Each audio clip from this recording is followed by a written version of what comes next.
गरीब मायका। मोहिनी के 3 बेटे थे। पति खूब अच्छा कमाता और बड़े घर के ऐश सब था मोहिनी के जीवन में। लेकिन एक चीज जो नहीं थी वो थी सुकून। मेरी बहन और मेरा भाई दोनों गरीब, लेकिन मैं मेरे पास तो नोट की बरसात है। तभी मोहिनी की बहन वीना उसके दरवाजे आ जाती है। अरे मोहिनी, कैसी है? मेरे घर में ना सिलेंडर खत्म हो गया है। तेरे पास तो इतने पैसे हैं, भरवा देना मेरा सिलेंडर। पैसे जैसे ही आ जाएंगे मैं दे दूंगी। तभी मोहिनी का पति राकेश आ जाता है। क्या है विना, ये अपने घर की परेशानी हम लोगों के घर ना गाया करो। तुम्हारी बहन को तुम लोगों पर तरस आ जाता है और वो पैसे देने लग जाती है। मुझे ये बिल्कुल पसंद नहीं है।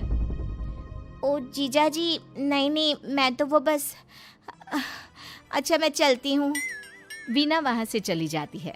उसके जाने के बाद अच्छा किया जो आपने सुना दिया। अरे न जाने क्या सोचकर मेरे घर आ जाती है कि जैसे यहाँ तो भंडारा भरा है। अरे कितना तो दे दिया। अच्छा जी, जरा 1000 तो देना। वो बिन्नी दीदी है ना, उनके घर जा रही हूँ। उनका पोता हुआ है तो मुंह दिखाई दे दूंगी। हाँ, उन लोगों के आगे तो शो ऑफ किया करो। वो खुद को बड़ा अमीर शो करते हैं ना, दिखा दे कि तू भी किसी से कम नहीं है। हाँ जी, इसी के लिए तो जा रही हूँ। मोहिनी तैयार होकर अपनी बुआ की बेटी के घर जाती है, जहाँ उसके पोते का कार्यक्रम चल रहा होता है। वहाँ वीना भी आई होती है।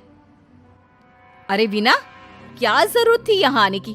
तेरे घर पर गैस नहीं है तो वो भरा लेती। क्या करूँ मोहिनी, बुआ को बुरा लग जाता नहीं जाती तो। वैसे मेरे पास एक जोड़ा बच्चे का कपड़ा रखा था, वही अपनी चांदी के पायल के साथ देने जा रही हूँ। घर पर गैस थी नहीं, सोचा परिवार यहीं खाना खा लेगा, बाकी सुबह का सुबह देखा जाएगा। मोहिनी को बहन पर दया आ जाती है।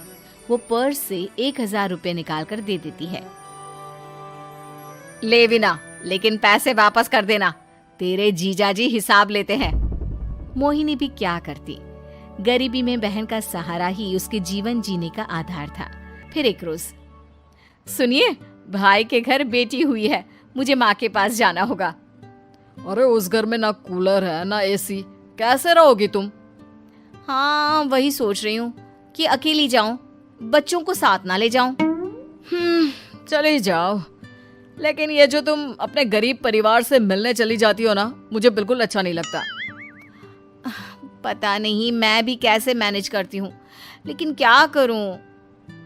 मोहिनी भाई भाभी के घर आती है। मोहिनी, कैसे आना हुआ? तू यहाँ हम लोगों के घर रह लेगी या फिर किसी होटल में रहेगी? क्या हो गया है माँ? मोहिनी को क्यों ऐसे बोल रहे हैं आप? अरे तू नहीं जानती अपनी ननद को, पैसे वाली है ना, तो ऐड कुछ ज्यादा ही है। मोहिनी को माँ की बात का बुरा नहीं लगता है, क्योंकि उसे पता ही नहीं चलता कि माँ उसे जली कटी सुना रही है। वो भाभी की बच्ची के साथ लेन देन करती है और वहाँ से चली जाती है।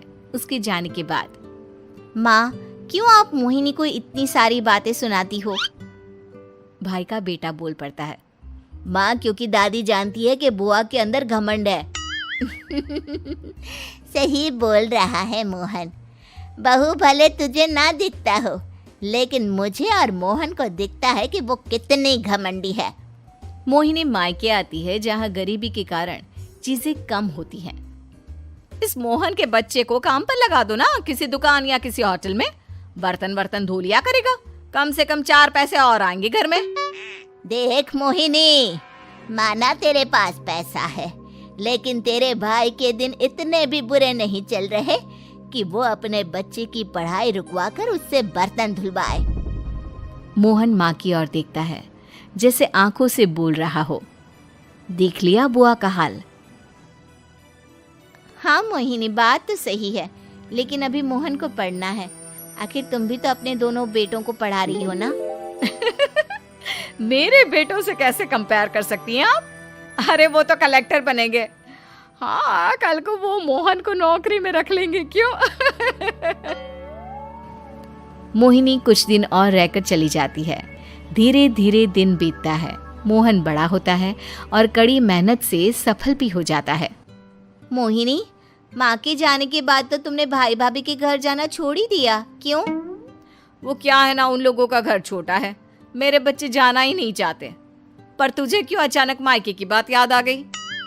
यार, मेरा तो मायका है, भाई भाभी है, मेरा तो आना जाना लगा ही रहता है। हाँ, क्योंकि तुझे आदत है ना ऐसे छोटे से घर में और कम पैसे में रहने की। वैसे क्या खबर है आजकल मायके की अपने? अब वो घर छोटा और कम पैसे का नहीं रहा, क्योंकि मोहन तो बहुत बड़ा आदमी बन गया है। फिर क्या? मोहिनी भाभी को फोन करती है। मोहन किसी बड़ी कंपनी का मैनेजर हो गया है क्या भाभी? क्या ये सच है? हाँ मोहिनी दीदी, अब तो हम लोगों के गरीबी के दिन कट गए। आपके भाई ने कोई अच्छे कर्म किए होंगे, जो हम लोगों का बेटा इतना अच्छा कमा रहा है। देख लो भाभी, पहले भी आपने कई गलतियां की थी, आप थोड़ा संभल कर चलना। भाभी को मोहिनी की बात समझ में नहीं आती कि वो क्या कहना चाहती है। फिर एक दिन वीना मोहिनी से कहती है, मोहिनी, हमारा भतीजा मोहन अच्छा कमा रहा है, क्यों ना मैं अपने बेटे की नौकरी के लिए उससे बात करूं? अरे बुआ का बेटा है, ये सोचकर मदद तो करेगा ना? हाँ हाँ, क्यों नहीं करेगा, उसके बुरे दिन में तो हम भी खड़े थे। मोहन को वीना फोन करती है और अपने बेटे की मदद करने की बात करती है। हाँ हाँ बुआ, क्यों नहीं, आप सिद्धार्थ को भेज दें, मैं अपनी ही कंपनी में उसकी नौकरी करवा देता हूँ। दिन बीतते हैं, अब वीना के हालात भी अच्छे हो जाते हैं। क्या बात है वीना, तूने भी कार ले ली, वो भी इतनी अच्छी? हाँ मोहिनी, अपने भतीजे के कारण तो हम लोगों के दिन अच्छे हो गए। उसने सिद्धार्थ की नौकरी लगवा दी है, वो भी शानदार। ठीक है, लेकिन पैसे ख्याल से खर्च करना। वो क्या है ना, पैसे आने आसान है लेकिन संभालने मुश्किल। मोहिनी घर पर अपने पति से बात करती है। देखो ना, सबके पास पैसे हैं, एक वक्त था जब मैं ही अमीर हुआ करती थी। लगता है कि ज्यादा दिन नहीं रह पाओगी, मेरी नौकरी को कुछ साल ही बचे हैं और तुम्हारे दोनों लड़के निकम्मे हैं। उन लोगों को बोलो ना कि नौकरी करे। तभी वहां मोहिनी के बेटे भी आ जाते हैं। अरे हमें क्या मोहन समझा है, जो दिन रात गधे की तरह काम करते रहे? खैर, दिन फिरते हैं और मोहिनी के पति की नौकरी भी खत्म हो जाती है। मोहिनी क्या करे, थोड़े से पैसे में गुजारा नहीं हो रहा है। तो क्या करे, मेरी समझ में कुछ नहीं आ रहा। मोहन को बोलो ना कि वो इन दोनों के लिए नौकरी देखे, जैसे सिद्धार्थ के लिए नौकरी देखी है। मोहिनी क्या कहती, उसे अपने वो दिन याद आ जाते हैं जब उसने भाभी से मोहन को नौकर बनने की सलाह दी थी। क्या हो गया, क्या सोच रही हो मोहिनी? यही कि वक्त कभी भी किसी का भी पलट सकता है, ऊपर वाले से डर कर रहना चाहिए।